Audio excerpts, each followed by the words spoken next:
Hello YouTube, it's ya boy, V3, back with another movie reaction review. Yeah!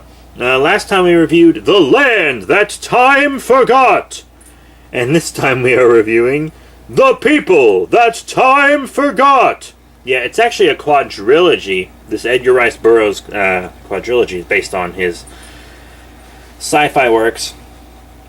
The Land That Time Forgot is the first one, and then Kevin Connor directed 3 more sequels.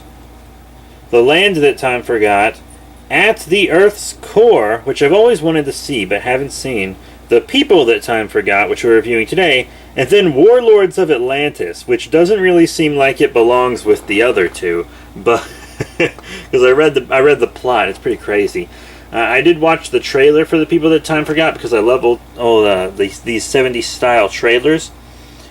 However, I will say the entire ending of the film is shown in the trailer, which is insane. Why would you do that?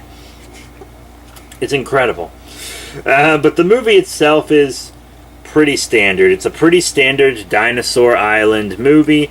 You should definitely watch The Land That Time Forgot to understand it. But as I said, I have not seen At the Earth's Core, and I completely 100% understood this movie. There was not a single detail that was left out. But you should watch The Land That Time Forgot because its ending is important when it comes to the motivations and etc. in the third film. But you can skip the second one. Because I did, and it was totally fine. So, in the first one, we actually had a lot of dinosaurs. It doesn't take us as long to get to the island in this movie as it does the first one. But then we don't see as much. But it kind of makes sense. So the first one's called The Land That Time Forgot, and it focuses a bit more on the dinosaurs. And The People That Time Forgot focuses on the different civilizations that exist on this island. So we don't see many dinosaurs, and many of the ones we do see aren't as good as the ones in the first film. The ones in the first film weren't spectacular, right? We get mostly puppets in this movie, and then I think one suit maybe, but mostly puppets, and they don't look quite as good as the ones in the first film, but they aren't that much of a decrease in quality either. And I'm kind of almost glad there weren't more dinosaurs, because if there were, then the quality might have actually been worse. Like, you can even see it on the movie posters. See this? See how this dinosaur looks pretty cool in the first film? And in the third film, look at that dinosaur. That one looks a lot worse than that one, doesn't it? That's because it is a lot worse. That's about exactly what they both look like in that movie. And in those films. So, it's pretty crazy. And somehow, The People That Time Forgot was nominated for the Best Fantasy Film of 1977 by the Academy of Science Fiction and Horror Films. And I'm honestly not entirely sure why, because once again, it was a pretty basic Dinosaur Island movie. There was nothing really super special about it.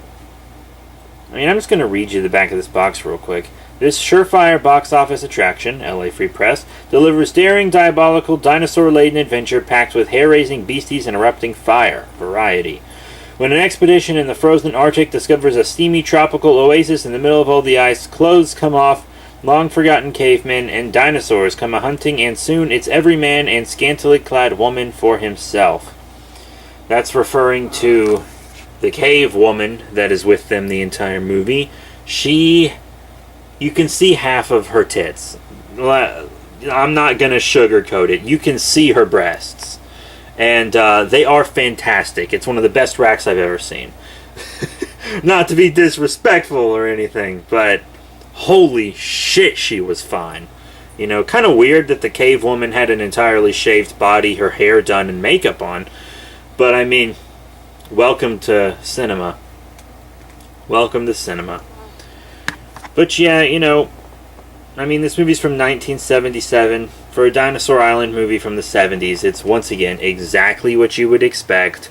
If you're looking for something really unique, you can probably pass on this film. But if you love dinosaur movies and don't care about watching another Dinosaur Island film, go ahead and watch it, you know. But definitely watch The Land That Time Forgot first, because the main motivation of this film is finding someone who was left behind during The Land That Time Forgot. And telling you that kind of spoils The Land That Time Forgot a little bit, but The Land That Time Forgot's also kind of predictable.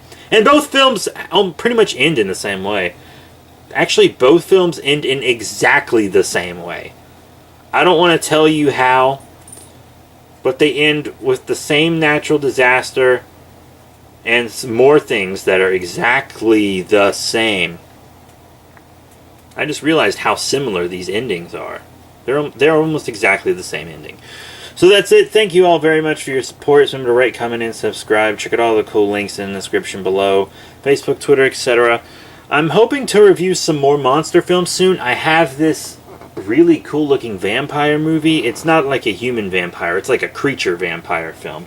And it might be found footage. I'm not sure, but I'm really into that. I also have lots of 60s and 70s just kind of B films that I want to review for sci-fi and horror. And some from like the 40s from the horror genre too. Lots of stuff I want to review. Naughty Cat really wants to watch some new movies, so we're going to be doing that soon. So that's it. Thank you all once again for your support, and I'll be seeing you all later.